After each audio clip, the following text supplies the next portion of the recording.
नमस्कार दर्शक बंधु, आज हेउची 13 तारिख शुक्रवार। आज सकाळर टॉप 20 गुरुत्वपूर्ण खबर उपरे आसंतु नजर पकाइबा। तेणुकरी आपण मानंकु गोटे अनुरोध, भिडियोटी को प्रथमरु शेष पर्यंत देखंतु, भिडियो को गोटे लाइक करंतु एवं मो चैनल को प्रथमे आसीथिले गोटे सब्सक्राइब करी ऑल नोटिफिकेशन उपरे क्लिक करंतु। फलरे एही परी हेल्पफुल नुआ नुआ भिडियो आपण मानंक ठारे प्रथमे पहुँचीबो। तेणु आसंतु आजिर खबर उपरे नजर पकाइबा। प्रथम खबर है दीर्घ दिन प्रतीक्षार अवसान। कटक 59 वार्डर 104 जन हिताधिकारी को प्रदान करागला घर तैयारी पाई कार्यादेश। हिताधिकारी को 5टी पर्यायर 2,50,000 टंका मिलिबो। केंद्र सरकार प्रधानमंत्री आवास योजना शहरी 2.0 रे कटक महानगर निगम द्वारा कार्यादेश प्रदान करा जायछि। गतकाली कटक महानगर निगम द्वारा केंद्र सरकार प्रधानमंत्री आवास योजना शहरी 2.0 रे 59टी वार्डर 104 जन हिताधिकारी को घर तैयारी पाई कार्यादेश प्रदान करा जायछि। हिताधिकारी को 5टी पर्यायर 2,50,000 टंका मिलिबो। जो माने 120 दिन मध्य घर तैयारी करिवे सेमानंकु सरकारंक पक्षरु 20,000 टंका अधिक प्रोत्साहन राशि मिलिबो। सेही भली 180 दिन मध्य घर तैयारी कले 10,000 टंका मिलिबो। टाउन हॉल रे आयोजित एही कार्यादेश बंटन कार्यक्रम रे बारबाटी कटक विधायिका इंग सोफिया फिरदोस, चौद्वार कटक विधायिका सौभिक विश्वाल, मेयर सुभाष सिंह समेत कॉर्पोरेटर और अधिकारी माने उपस्थित रहिथिले। परवर्ती खबर, आजिठू खसिबो तापमात्रा, कमिबो गुळुगुली, वर्षारे भिजिबो रज। आगामी 7 दिन पाई राज्य रे जारी रहिबो वर्षा। दिनर तापमात्रा आजिठू 2 रु 3 डिग्री खसिबो बोली अनुमान करिछि पाणीपाग विभाग। कारण राज्य को पुणी फेरुछि मौसुमी जनित वर्षा। आसंता 14 तारिख परे राज्यर अनेक जिल्ला रे मौसुमी जनित प्रबल वर्षा हेबा नहीं बोली पूर्वानुमान करिछि आंचलिक पाणीपाग केन्द्र। पुणी एभली परिस्थिति रे 4 दिन पाई विभिन्न जिल्ला रे वज्रपात होई पारे। तेणु सतर्कता अवलंबन करने सूचना देइछंती विभाग। गत 24 घंटा भितर कालबैशाखीर जनित वर्षा राज्यर विभिन्न जिल्ला रे हेउथिबा बेले गंजाम जिल्ला रे प्रबल वर्षा होईछि। 66.4 मिलीमीटर प्रबल वर्षा हेबा नहीं रेकर्ड करिछि विभाग। पुणी आगामी 7 दिन पाई राज्यर समस्त जिल्ला मानकरे बिजुली घड़घड़ी जनित वर्षा लागिकी रहिबो। परवर्ती खबर, कर्मचारी भविष्य निधि संगठन ईपीएफओ एक नूतन सुविधा आरंभ करने जाउछि, जहाँ पीएफ खाताधारी अत्यंत सहज और लाभदायक हेबो। जून 2025 रु ईपीएफओ 3.0 प्लाटफर्म चालू रहिबो, जहाँ अधीन रे पीएफ सदस्य माने एटीएम एवं यूपीआई माध्यम सीधा सड़क निज पीएफ अकाउंट रु टंका उठाई पारिबे। एही सुविधा देशर लक्ष लक्ष पीएफ खाताधारी को आर्थिक जरूरी स्थिति रे तुरंत सहायता प्रदान करिबो। परवर्ती खबर, आईन श्रृंखला परिस्थिति को मुकाबिला करिबा पाई भद्रक जिल्ला रे 5टी स्थान रे इंटरनेट सेवा बंद करा जायछि। गतकाली सकाळ 6टा रु आज सकाळ 6टा पर्यंत बंद रहिबो इंटरनेट। भद्रक ब्लॉक और पौरांचल, डिहिडी ब्लॉक अंचल, धामनगर ब्लॉक और एनएससी अंचल रे इंटरनेट सेवा बंद करा जायछि। गत किछि दिन तले गोष्ठी संघर्षरु जणे युवक आहत होइतिले, हेले गतकाली मेडिकल रे तांकर मृत्यु हेबारु उत्तेजना परिस्थिति सृष्टि हेबा आशंका रे एभली पदक्षेप निया जायछि। एहा सहित पुलिस फोर्स मुतयन होइछंती। परवर्ती खबर, किछि समय पूर्वरु अहमदाबाद विमानबंदर निकटरे एयर इंडिया रो एक विमान दुर्घटनाग्रस्त होइछि। एही भयंकर दुर्घटना रे अति कम रे 130 जनक मृत्यु होइथिबा कहा जायछि, किंतु सरकारी स्तर रे ए नै घोषणा करा जाय नाही। एही घटना घटिथिला जेतेबेले एयर इंडिया रो विमानटी 232 जन यात्री एवं 10 जनकु सदस्यंकु नेई दिन 1:17 रे लंडन अभिमुखे उड़ाण भरुथबा बेले घटिथिला। विमानर केउ स्थान रे केते यात्री थिले? विमानटी रे 169 जन भारतीय, 53 जन ब्रिटिश नागरिक, 7 जन पोर्तुगीज एवं जणे कानाडियन यात्री थिले। अहमदाबाद रो मेघानी नगर अंचल निकट धारपुर प्रबल धुआं देखा जाउतला। परवर्ती खबर, राज्य रे +3 नाम लेखा पाई प्रकाश पाई प्रथम पर्याय कटअफ मार्क। उच्चशिक्षा विभाग पक्षरु प्रथम कटअफ तालिका प्रकाश पाई। विज्ञान वाणिज्य कलारे रेभेन्सारे जाइछि सर्वाधिक कटअफ। राज्यर अन्य कॉलेज अपेक्षा रेभेन्सा कॉलेज रे कटअफ मार्क सर्वाधिक रही जनापड़ी। प्रथम पर्यायर मोट 1,75,722 जन छात्र छात्री मनोनीत होती। सेपटे राजनीति विज्ञान रे सर्वाधिक 92.80% जाइथिबा बेले जूलोजी रे 94%, फिजिक्स रे 93.67% कटअफ जाइछि। वाणिज्य रे 90.50% कटअफ जाइथिबा प्रकाश पाइछि।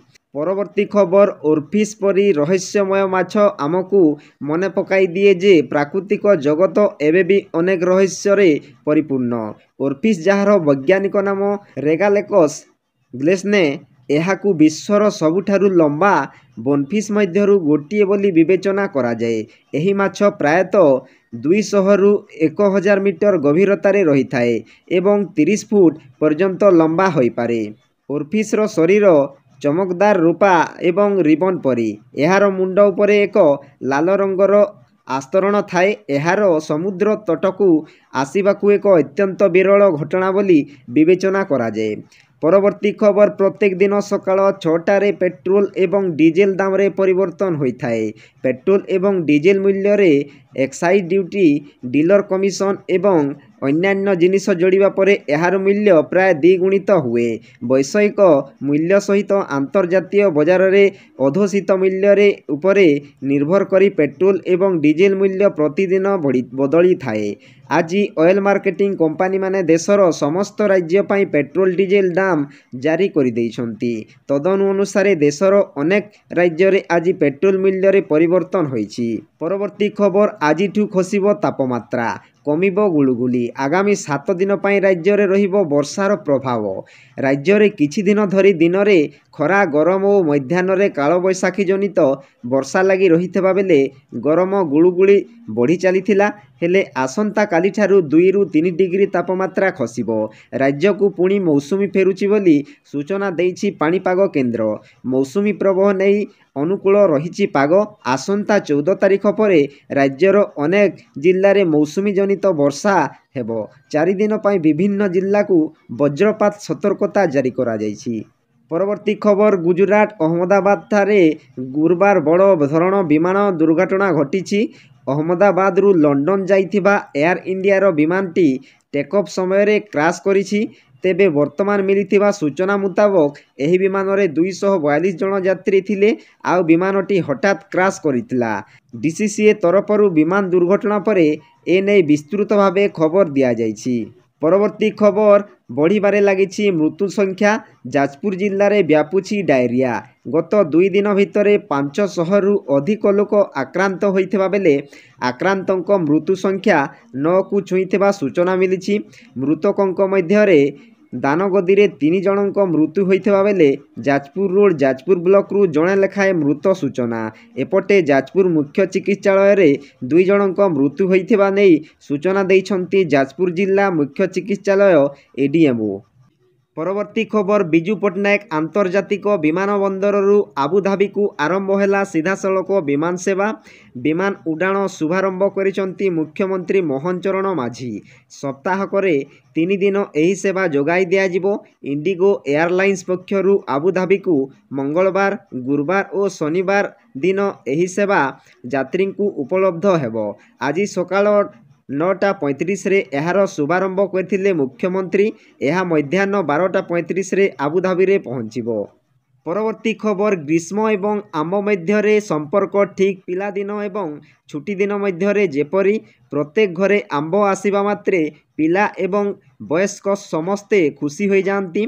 केतेक आंब चटणी को भल पाती तो केतेक जूस शोषि पारुथबा आंब पाई लोभ करती। किंतु आपण केबे भाबिछंती कि आपण जे आंब को बहुत आनंद रे खाउछंती ताहा आपणक स्वास्थ्य पाई विपद भी होई पारे। आजिकाली बजार रे उपलब्ध आंब गुड़िकर सौंदर्य एवं शीघ्र पाचिबा पछरे थिबा रहस्य कार्बाइड नामक एक विपदजनक रासायनिक पदार्थ। ପରବର୍ତ୍ତୀ ଖବର ପୁରୀ ସରିଛି ମହାପ୍ରଭୁଙ୍କ ଦେବସ୍ନାନ ପୂର୍ଣ୍ଣିମା। ପବିତ୍ର ଦେବସ୍ନାନ ପୂର୍ଣ୍ଣିମା ତଥା ନିଜ ଜନ୍ମତିଥିରେ ରତ୍ନବେଦୀରୁ ଓହ୍ଲାଇ ଆସି ଦୁର୍ଲଭ ହାତୀବେଶରେ ଦର୍ଶନ ଦେଇଛନ୍ତି ମହାବାହୁ।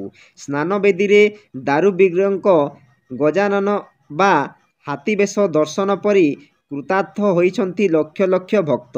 ସ୍ନାନ ମଣ୍ଡପରେ 108 ଗଡ଼ୁ ଅଭିମନ୍ତ୍ରିତ ଜଳରେ ପ୍ରତ୍ୟେକ ସ୍ନାନ ପରେ ଜ୍ୱରରେ ପଡ଼ିଛନ୍ତି ବିଷ୍ଣୁ ନିୟନ୍ତା। ବିଳମ୍ବିତ ରାତିରେ ଅଣସର ପିଣ୍ଡିକୁ ଚତୁର୍ଦ୍ଧାମୂର୍ତ୍ତି ବିଜେ କରିବା ପରେ ଜ୍ୱରରୁ ଉପଶମ ପାଇଁ ଆଜିଠୁ ଆରମ୍ଭ ହେବ ଉପଚାର। ଶ୍ରୀ ଅଙ୍ଗ ଲାଗି ସେବକ ଦଇତାପତିମାନେ ଆଜିଠାରୁ ଆରମ୍ଭ କରିବେ ଗୁପ୍ତ ସେବା। ପରବର୍ତ୍ତୀ ଖବର ପ୍ରଧାନମନ୍ତ୍ରୀ ନରେନ୍ଦ୍ର ମୋଦିଙ୍କ ଅଧ୍ୟକ୍ଷତାରେ ମଙ୍ଗଳବାର ଦିନ ଆର୍ଥିକ ବ୍ୟାପାର କ୍ୟାବିନେଟ୍ କମିଟି ରେଳ ମନ୍ତ୍ରଣାଳୟର 2ଟି ଗୁରୁତ୍ୱପୂର୍ଣ୍ଣ ଦୋହରୀକରଣ ପ୍ରକଳ୍ପକୁ ମଞ୍ଜୁରୀ ଦେଇଛି। ଏହି ପ୍ରକଳ୍ପଗୁଡ଼ିକ ପାଇଁ ମୋଟ 6,405 କୋଟି ଟଙ୍କା ଖର୍ଚ୍ଚ ହେବ। ଏହା କେବଳ ରେଳବାଇର କାର୍ଯ୍ୟକ୍ଷମ ଦକ୍ଷତାକୁ ଉନ୍ନତ କରିବ ନାହିଁ ବରଂ ମାଲ ପରିବହନ ଏବଂ ଯାତ୍ରୀ ପରିବହନ କ୍ଷମତାକୁ ମଧ୍ୟ ବୃଦ୍ଧି କରିବ। ପରବର୍ତ୍ତୀ ଖବର ମହାକୁମ୍ଭରେ ମାଳି ବିକ୍ରି କରି ଚର୍ଚ୍ଚାକୁ ଆସିଥିବା ମୋନାଲିସା ଏବେ ଷ୍ଟାର ପାଲଟି ଯାଇଛନ୍ତି। ତାଙ୍କର ହିରୋଇନ୍ ହେବାର ସ୍ୱପ୍ନ ପୂରଣ ହୋଇଛି। ତାଙ୍କର ବଲିଉଡରେ ପାଦ ଥାପିବାକୁ ଆଉ କିଛି ଦିନ ବାକି ଥିବା ବେଳେ ତା ପୂର୍ବରୁ ଏକ ମ୍ୟୁଜିକ୍ ଭିଡ଼ିଓ କରିଛନ୍ତି। ଏହାର ଟିଜର ରିଲିଜ୍ ହୋଇଛି।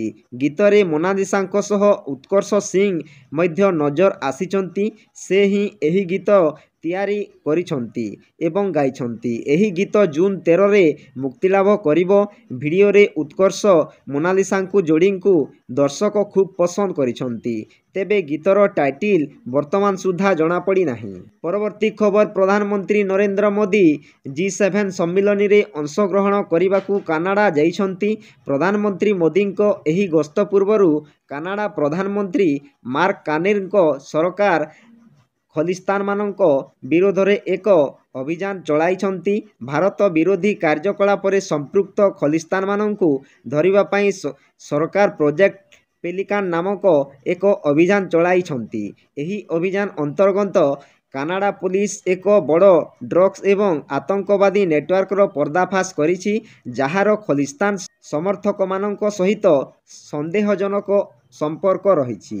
ପରବର୍ତ୍ତୀ ଖବର ଯଦି ଆପଣ କେବେ ଘଣ୍ଟା ଘଣ୍ଟା ଧରି ଏକ ଭଲ ଭିଡ଼ିଓ ତିଆରି କରିବା ପାଇଁ କଠିନ ପରିଶ୍ରମ କରିଛନ୍ତି ଏବଂ ଏହାକୁ ଇନଷ୍ଟାଗ୍ରାମରେ ଅପଲୋଡ଼ କରିବା ପରେ ଦେଖିଛନ୍ତି ଯେ ଏହାକୁ କେବଳ କିଛି ଲାଇକ୍ ଏବଂ ଭ୍ୟୁ ମିଳିଛି ତେବେ ଚିନ୍ତା କରନ୍ତୁ ନାହିଁ।